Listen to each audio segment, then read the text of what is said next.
And there we are live on YouTube. Turn the mic over to you. Robert, the mic is all yours. Good morning. Good morning. I want to thank Lynn for a wonderful session ahead of me. I really appreciate it. I'm going to put something up here in the share window.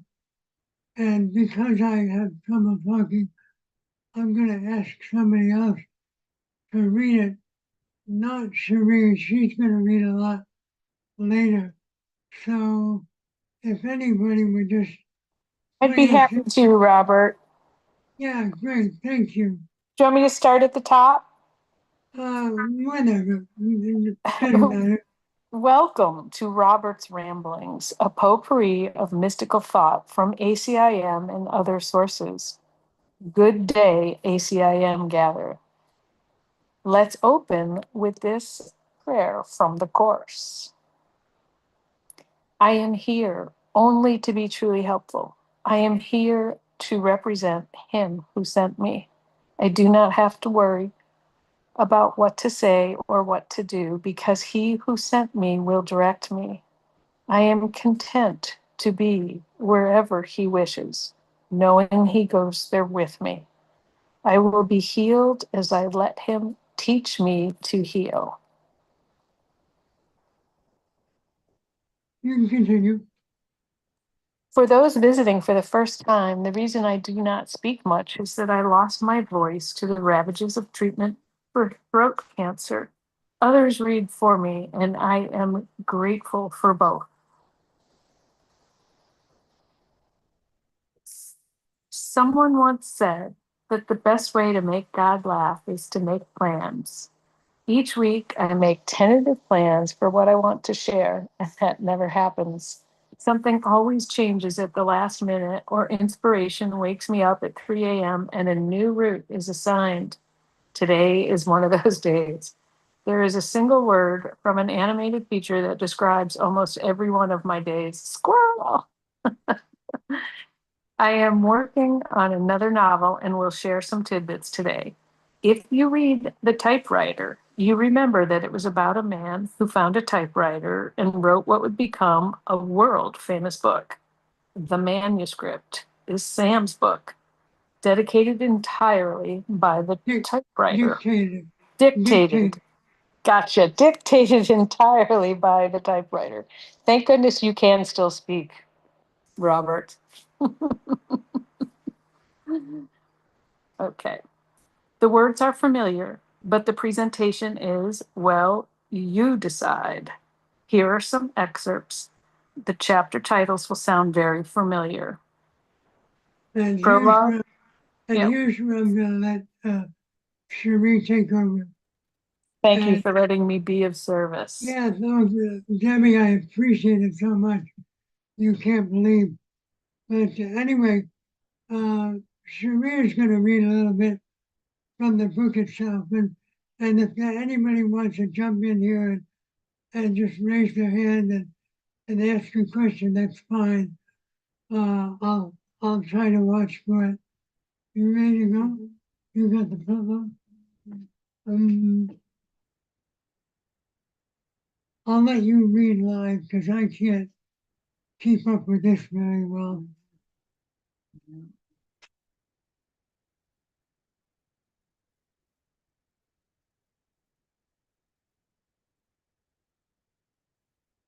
Can you all see that? Yes, it's... Cherie, you can read it from here. Okay. This one anyway. Okay, I'm going to let Cherie kind of take over. Can you see the prologue? Yes, we can. Cherie, it's all yours. Okay. From Samuel Hart. I didn't go looking for the typewriter. That matters because if I had been searching for it, this story would already be suspect. People who search for meaning tend to find what they expect. This wasn't that. I found it while cleaning out my attic. It was the kind of task that begins with a vague sense of responsibility and ends in fatigue. boxes half opened and resealed. Furniture shifted just enough to confirm nothing important was hiding behind it. The typewriter was tucked beneath a drop cloth near the back wall, its power cord wrapped carefully around its body, as if someone had taken the time to put it away rather than abandon it. I don't remember putting it here. I don't remember owning it. That was the first thing that unsettled me. It was an old electric typewriter, heavy, plain, practical, not decorative, not an antique. The casing was scuffed in places that suggested regular use. It didn't look broken. It didn't look special. It looked like something that had once belonged somewhere and then quietly lost its place. I carried it downstairs and set it on a desk without plugging it in. For several days, it sat there untouched. I noticed it in passing, often longer than necessary, trying to remember where it had come from. Nothing surfaced, no memory, no story, just the uneasy feeling of familiarity without context. Eventually, I fed a sheet of paper into the carriage. Not to test it, not to write anything important, simply to see how it felt. The keys didn't move. The machine didn't respond. It did exactly what an unplugged electric typewriter should do. Nothing. That should have been the end of it, but it wasn't. I don't remember the exact moment I plugged it in, only that at some point the decision felt less like a choice and more like the next obvious step. When I did, there was no dramatic response, no sudden noise, just the quiet readiness of a machine supplied with power. The first time it responded, I was startled less by the fact that it typed and more by what it typed. I had asked a question out loud, not a spiritual one, not a philosophical one, something practical, something edged with frustration.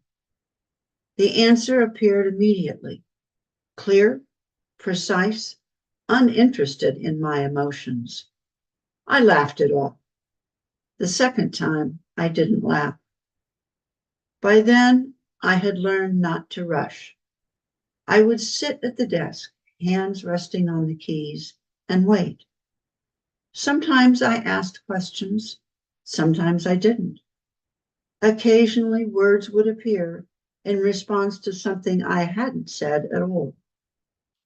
That was harder to explain. At first, I assumed coincidence, pattern seeking, the human tendency to impose meaning on randomness. But the responses didn't behave randomly. They were consistent, specific, and increasingly uncomfortable. The typewriter never flattered me. It never reassured me. It never softened anything. It answered questions I hadn't finished forming. It responded to thoughts I hadn't spoken. And it never told me what I wanted to hear. What disturbed me most was not the accuracy of the responses, but their familiarity. Nothing it produced felt foreign. There were no new ideas, no revelations imported from elsewhere. Everything it typed felt like something I already knew, but had carefully avoided assembling into words. Over time, I stopped asking questions altogether. I would sit down, turn on the machine, and wait. Sometimes nothing happened.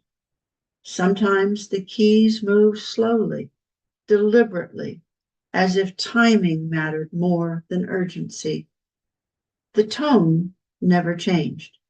It wasn't harsh, but it wasn't kind either. It didn't argue with my beliefs. It simply rendered them unnecessary. I started saving the pages. At first, I thought they were notes, then essays. Later, I realized they were something closer to dismantlings. Each page quietly removed a layer of certainty I had been defending for years. This book is the result of that process. I didn't plan it. I didn't outline it. I didn't decide to write a book. I listened. I typed. I stopped when the words stopped coming. What follows does not belong to a philosophy, a religion, or a method. It does not require belief. It does not ask you to become anything other than honest. One final thing before you begin. Although my name appears on the cover, and although these pages passed through my hands, I did not write this book. Every word in it was written by the typewriter.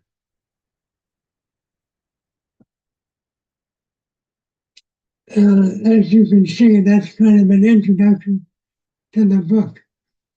Well, I'll share with you a little before Cherie continues. The book is built around the first 50 lessons in the workbook of A Course in Miracles. And Cherie is going to read a couple of the chapters. And I do invite comment at after each one of these. So are you ready to continue, my dear? Cherie, you ready? Cherie left. Hang on a minute.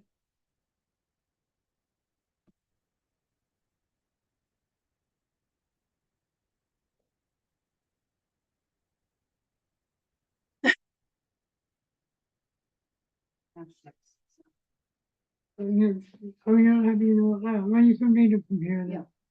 Yeah. Okay, here you go. Sorry for the delay. Here we go. Anybody got any questions before we go? Nobody. Okay. All right. Chapter 6. I am upset because I see something that is not there. The sentence unsettled him more than the others had. It felt accusatory at first glance, as if it were saying he was fabricating his own distress, as if pain were imaginary, or worse, dishonest. He read it again. I am upset because I see something that is not there. The typewriter waited. You can't mean this literally, he said. If I'm upset, something is happening. The keys moved, measured, and calm. Something is happening, but not where you are looking. He leaned forward. Then where? The answer appeared slowly, as though it mattered how it was received. In memory, pretending to be present. That stopped him. He sat back and let the words settle. Memory pretending to be present. He felt a faint recognition, the kind that doesn't announce itself, but quietly nods. You're saying I'm reacting to the past. Yes, you call it now, but it is familiar. He thought of how often a current moment seemed heavier than it should be, how a small comment could feel loaded, how a glance, a delay, a tone could open a door to something much older. The present moment was rarely enough on its own to explain the intensity. So, I'm not seeing what's here, he said. I'm seeing what was. The typewriter responded. You are seeing what you learned to expect. That felt precise.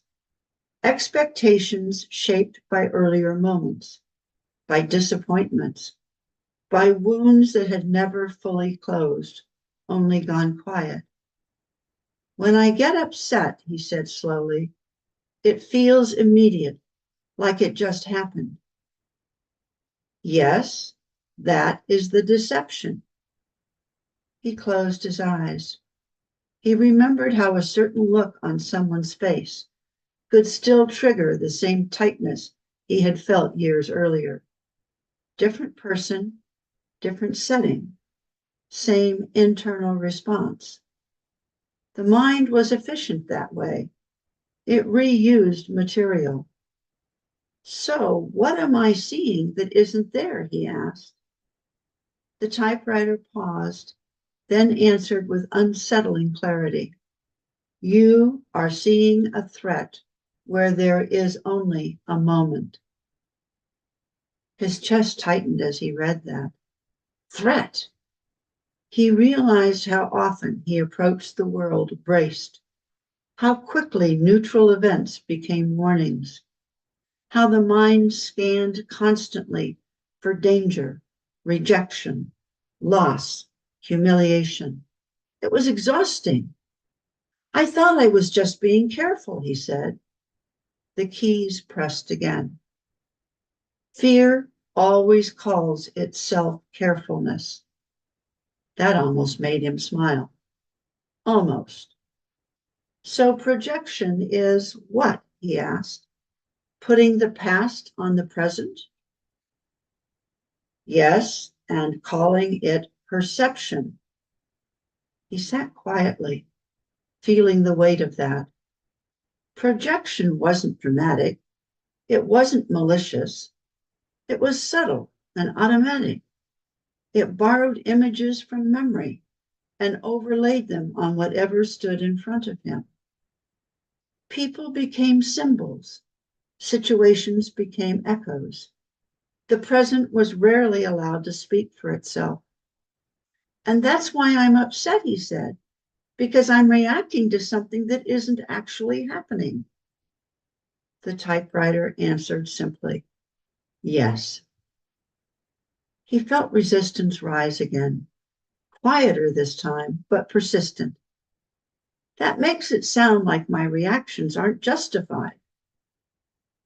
The response came without judgment.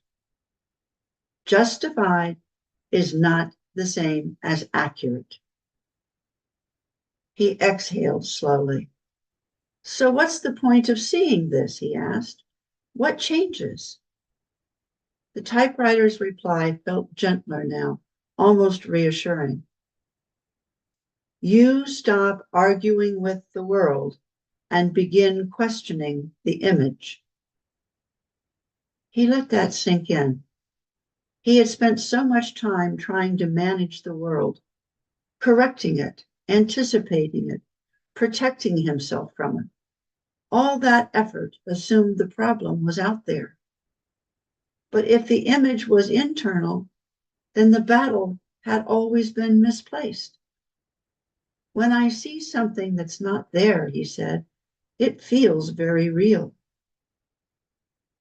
Yes, illusions always do. He thought of dreams, how convincing they felt while they lasted, how real the fear, the joy, the urgency could be. Only upon waking did their unreality become obvious. Are you saying I'm dreaming? He asked. The keys paused longer than usual. Are you seeing through a filter? Oh, you are seeing through a filter, not asleep, but not awake either. That felt accurate. He wasn't unconscious. He functioned. He made decisions. He lived a life. But something was always between him and direct experience. A filter made of memory, a lens shaped by fear. So how do I stop projecting? He asked. The typewriter did not give him a technique. You do not stop it. You notice it, and you do not obey it. There it was again. Not control, not suppression, awareness without allegiance. And when I notice it, he asked, the keys pressed once more. You give the present a chance to speak. He sat still, imagining what that might feel like. To let a moment be new. To meet someone without history crowding the room. To allow uncertainty without immediately filling it with old conclusions. He felt vulnerable. Yes, the typewriter seemed to say without typing. Vulnerability is what fear calls danger and what truth calls openness. He felt something soften in his chest. For years, he had trusted his reactions implicitly. He had assumed they were evidence, proof that something was wrong, or threatening, or unsafe. Now he saw another possibility. They were invitations. Invitations to look inward rather than outward. To ask not what is happening to me, but what am I remembering right now? He read the chapter title again. I am upset because I see something that is not there. This time, it did not feel like blame. It felt like relief. As if the burden of fixing the world had quietly been set down. The typewriter offered one final line before falling silent.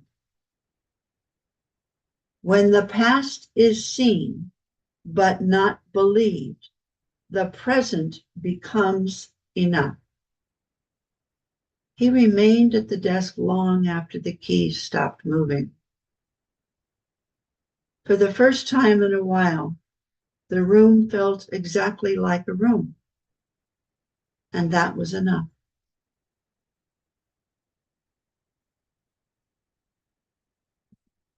Any comments at this point?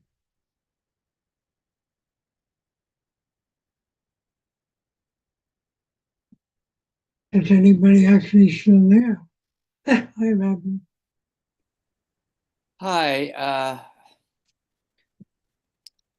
it got me to a point of very, very quiet, the quiet that is beyond mind. And that stillness is still with me. And it's interesting how just reinforcing the truth can quiet all of that chaos that goes on in our heads. Thank you. Yeah. I just want to let, before we do another chapter, I just want to tell people why I decided to work on a book like this. We meet here every day, every week, and we talk to one another, but I've used this term so many times before. We're preaching to the choir. We all inherently know this. We didn't always know it, or at least not obviously, not actively or in present consciousness, but underneath we knew it. The book that we're putting together now with these chapters, and it's obvious that it's taken from the workbook, is not written for students of A Course in Miracles. It's written to be read by someone who has never heard of it, but it offers ideas to an open heart. So, Well, Robert, I think you have some like very blessed classic lines that pop out as I'm listening. And it is so straightforward, so truthful. Like I don't see how anyone could miss it, what you're saying in in such a simple way. I think you might be on to something that we could, read this book to other people. Well, that's the But whole idea. I know, When it's yeah. finished, which may be in another week or so, it's going to get published. But I'm going to make copies of the preview available to anybody in ACIM Gather. Uh, but so, you can't really get the feel from a book from one chapter. Um, Oh, I think but it's beautiful the way you wrote well, it. So, thank you, um, and I appreciate that. Uh, you gotta know I love doing this because if I've not learned anything else from being here in ACIM Gather, is that when I speak, such as it is, or write, it's not for you, it's for me. And if you benefit from it, high five, great. mm, But this isn't for you, it's for me. It's not for 1,000 people who don't exist that may mm, never ever read the book. mm. It's for me. And I just figured, hey, you're my friends. What the hell? I'll share it with you. Yeah, Rafi, go ahead. You are me. I am you. You can't do anything for somebody else without doing it for yourself, and they can't do anything for you without doing it for themselves. That's the oneness. That's the reality. Anything beyond that is mental crap that is not worth listening to. If You're everyone abs- knew that, war would end instantly. if It we would. truly, yeah, if we truly held it, we Yeah. would not be here. But this is why I think so many of us, forgive me for saying this, we're going soon. But that's just maybe me or my ego. I don't know. You ready for 24? Okay. She's going to read this one from paper, so I don't necessarily have to keep up.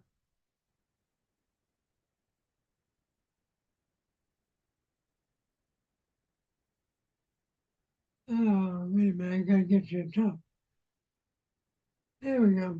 And I'll bring this down and share. Oh, there we go. Can y'all see it? Chapter 24? Anybody? Yes, Yes. Okay. yes, we can. Okay, Shereen, you're on. Okay, chapter 24.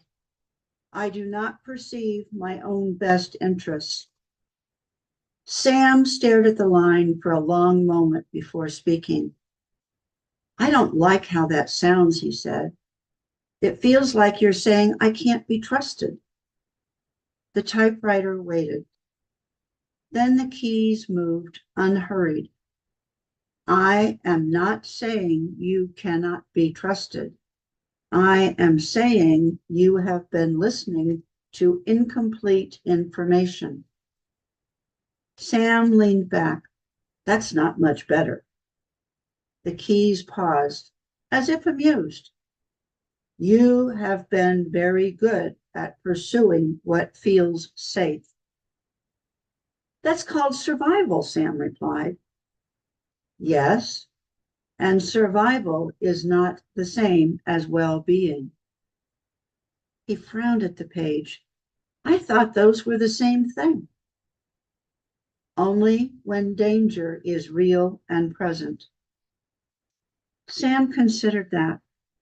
Most of his vigilance wasn't about immediate danger. It was about anticipation and staying ahead of what might happen, about making sure nothing caught him off guard. I planned, he said. I prepared. I tried to avoid mistakes. You tried to avoid pain. Well, that seems reasonable. It is reasonable if pain is the enemy. Sam smiled faintly. You're going to tell me it's not, aren't you? The typewriter did not take the bait. I am going to point out that much of what you called protecting yourself required constant effort. Sam glanced around the room again. The quiet felt earned, hard won. That's just adulthood, he said. That is what you were told. He exhaled. So what exactly did I get wrong? The keys answered without emphasis. You confused control with care. That landed harder than he expected. I cared, Sam said quickly. I cared a lot. Yes, and you expressed that care by staying alert, by anticipating loss, by bracing for impact. He looked back at the sentence on the page. I do not perceive my own best interests. It sounds like an accusation, he said. It is a relief if you let it be one. Sam tilted his head. How? If you do not know what truly serves you, you can stop defending every decision you made, trying to find it. He hadn't realized how tightly he was holding on to those decisions until that moment. So you're saying I chose wrong, he said. I am saying you chose based on fear and called it wisdom. Sam didn't argue. He couldn't. Too many examples surfaced at once. The compromises that felt heavy, even as he made them. The tension he accepted as normal. The way peace was always something that came later. What would have served me better, he asked. The typewriter did not answer directly. What serves you does not require constant monitoring. It does not depend on everything going right. It does not demand you stay tight to stay safe. Sam nodded slowly. So admitting this doesn't mean I failed, he said. It means you are done calling strain a virtue. The room felt different now, less like a reckoning, more like permission. Sam read the sentence again. This time it didn't feel like criticism. It felt like honesty. He didn't add anything to the page. The typewriter didn't either. And for once, neither of them felt the need to explain why.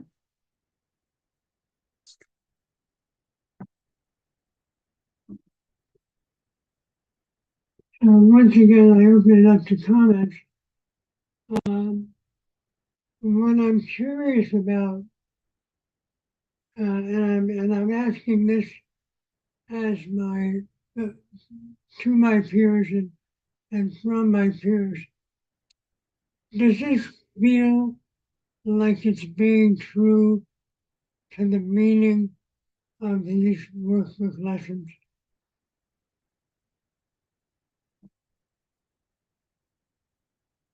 Anybody?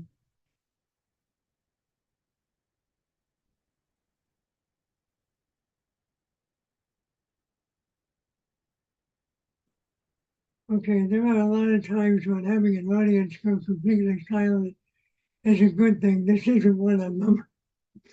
I'm really looking for your honest feedback.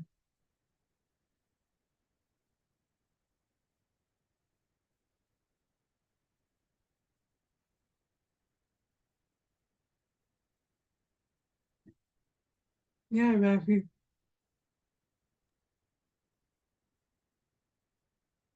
There's no need for feedback with the truth.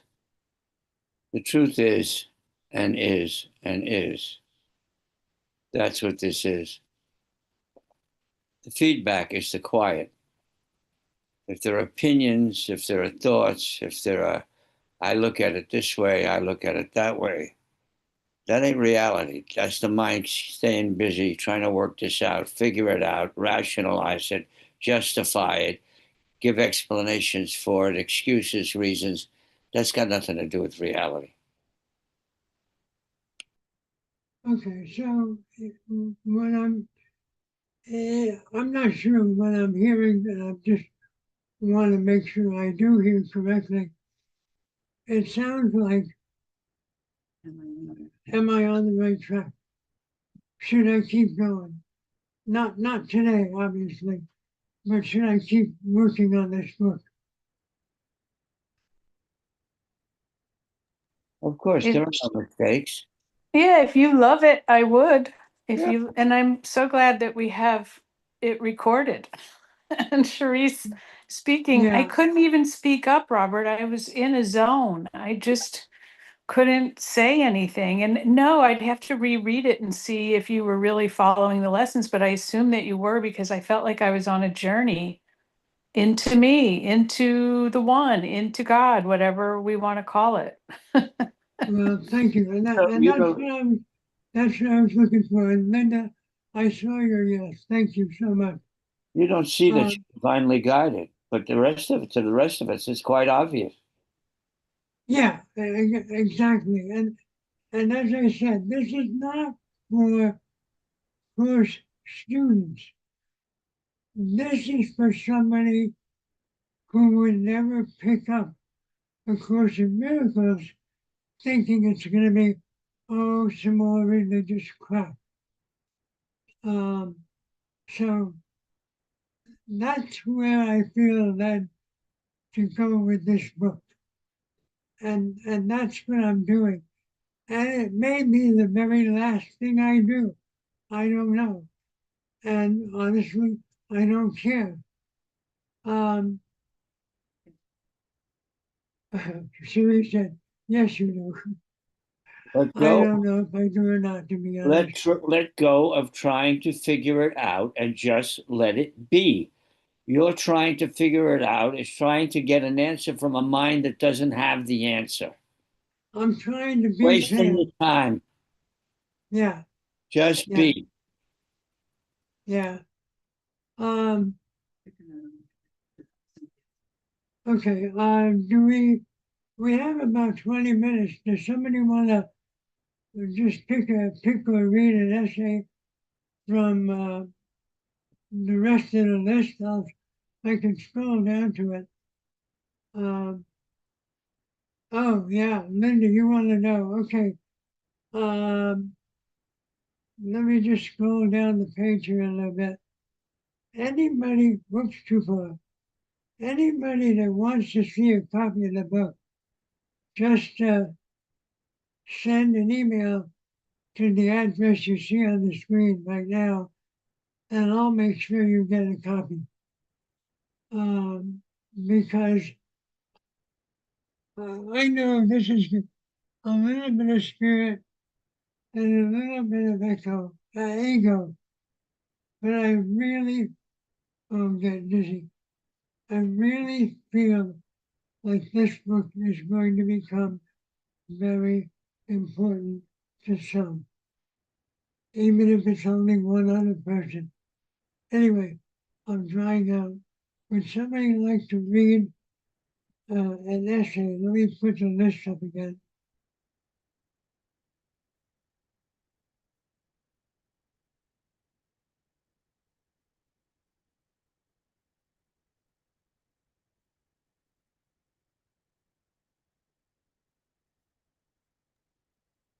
What are we reading?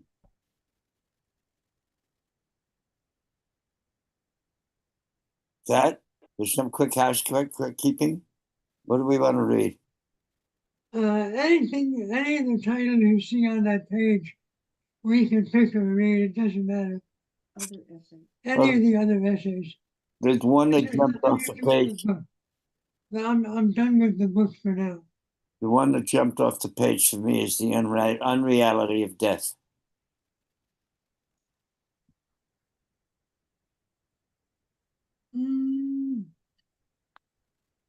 I'm trying to find it. It's near the bottom on the right column. Oh, there we go. Thank you. Yeah, Cherie found it.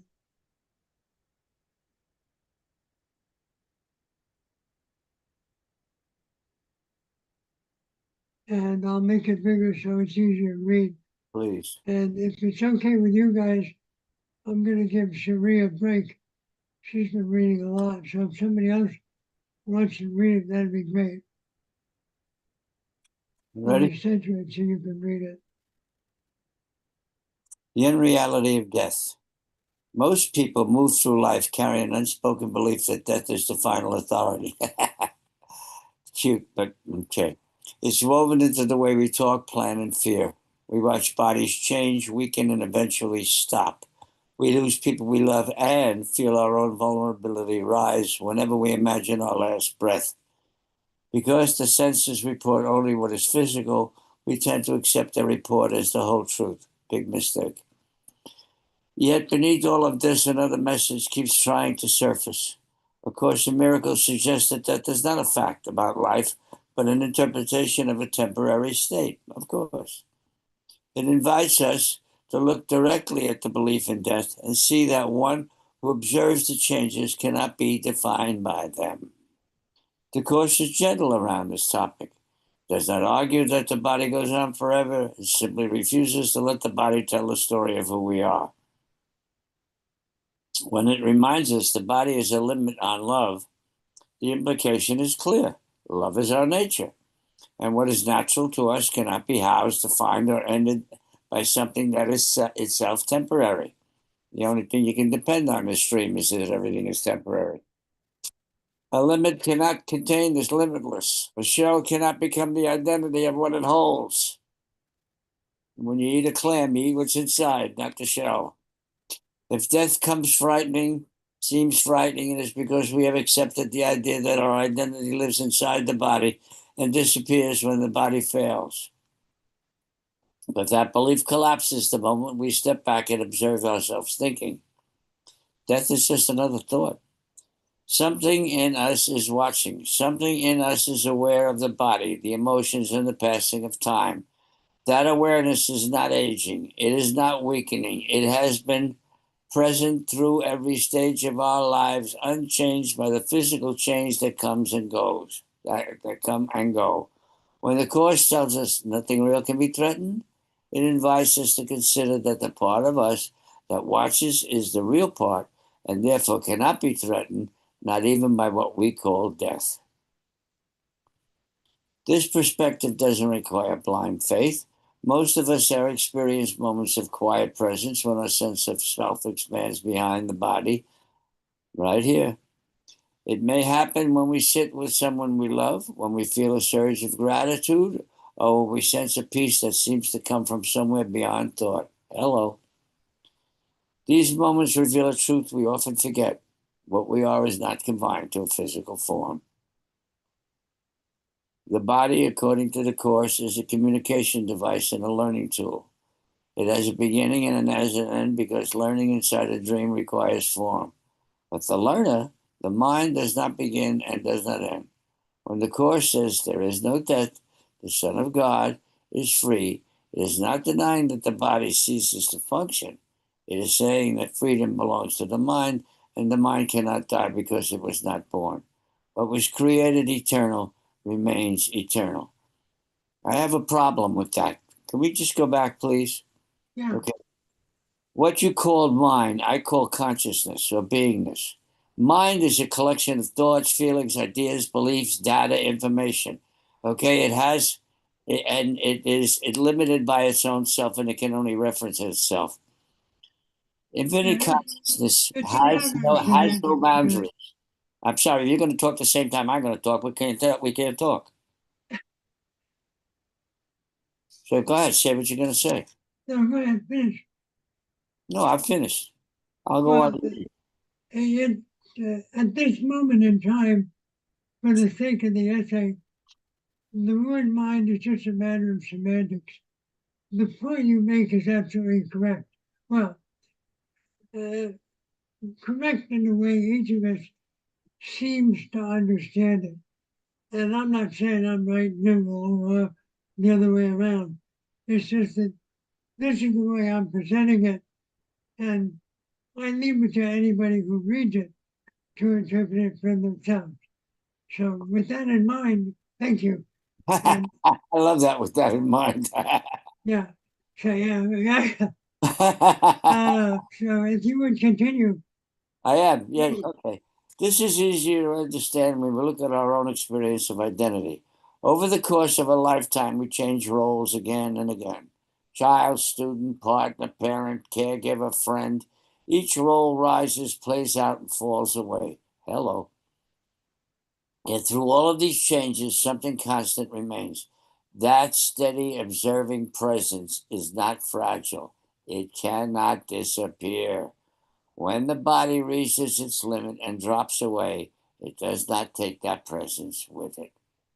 So perfect. In fact, the Course goes one step further.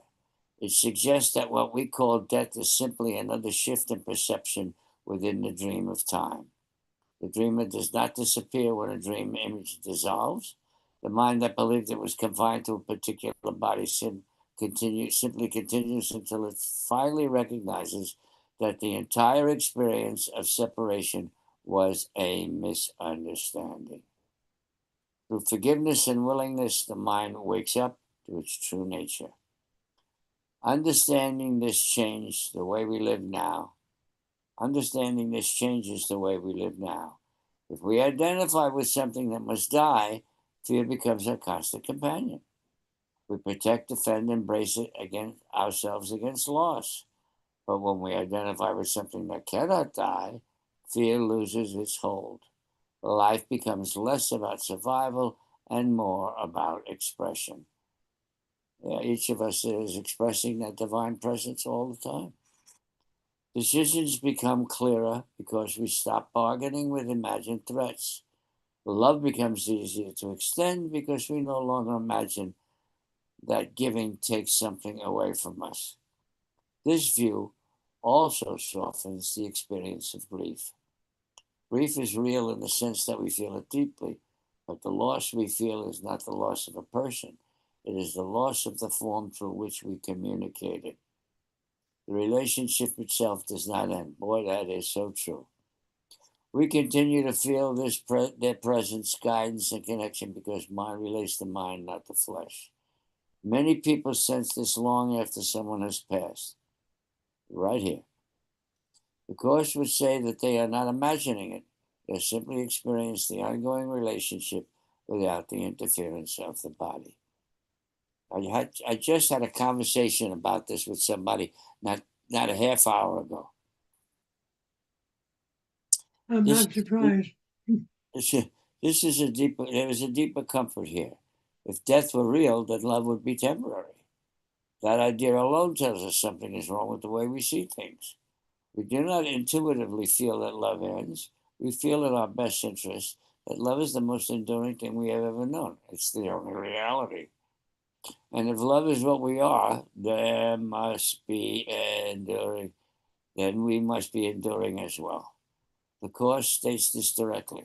What is real cannot be threatened. What is unreal does not exist. If something ends, it was not the real part of us. That is not an argument meant to dismiss the pain of losing someone. Instead, it enlarges the framework in which loss occurs. It opens a path toward trust. It reminds us that endings are not what they appear to be. The forms change, the connection does not.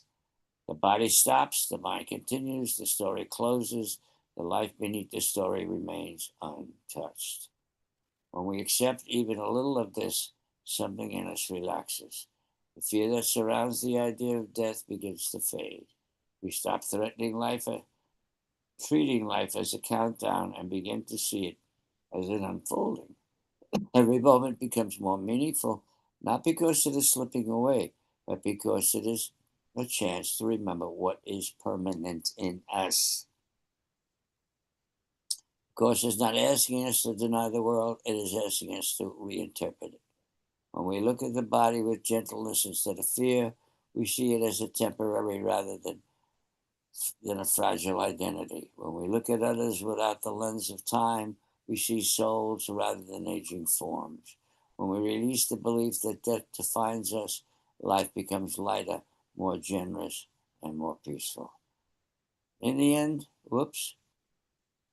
in the end of the unreality of death, in the end, the unreality of death is not a doctrine.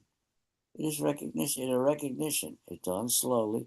It grows with each moment of forgiveness, with each quiet willingness to trust, each reminder of our shared innocence.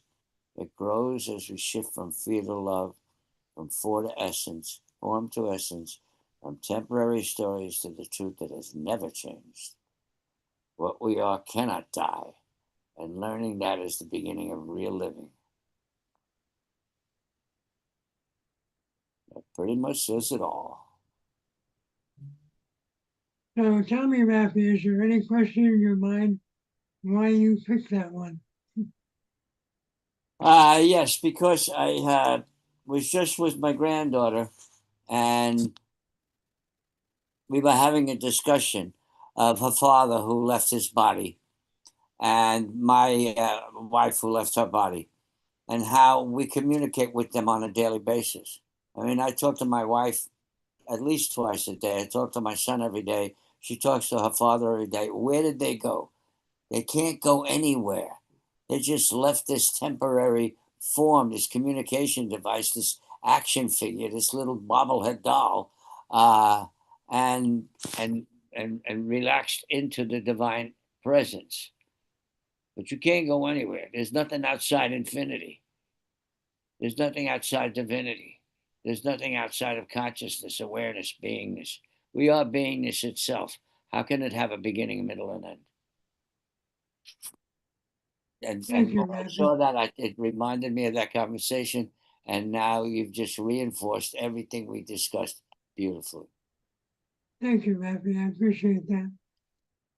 It's really funny that all of a sudden, I mean, I started A Course in Miracles almost 30 years ago, and I was in and out, in and out, in and out, got a little bit, forgot a little bit, left it, picked it up. But since losing my voice and not being able to jabber like I used to, trust me, I was worse. I learned so much. And in a way, I feel a loss, and another way I don't. Because I have one simple thought that, and that is simply, thank you. I think I finally get it. So anyway, that's me for today. We may repeat this again tonight, depending on who's here and who isn't. Lynn, you have to suffer through it twice. But I'm done. Serene, do you have anything you want to share? Okay. Lynn, the ball's in your court. Thanks you guys so much. Thank you everyone who shared today. And I'm so grateful that you're here with us and sharing this lovely, lovely teaching. So thank you, thank you, thank you. Yeah, and as I say, I'll send copies to anybody that wants one when it's done. Just send me an email and remind me. Sounds I love good. you Thank you, all. Robert. Some of you I will not see until next Monday. Well, no, that's not true. Anyway, have a great holiday, guys. And thank you. I love you so much. Bye All bye. right. Love you. Bye-bye. And closing out the YouTube. And don't forget to overeat. I You have to do mean, it during the holidays. It's the law. I'm not making this If up. I want to have only, to talk to you about this again. if only I could overeat. I know.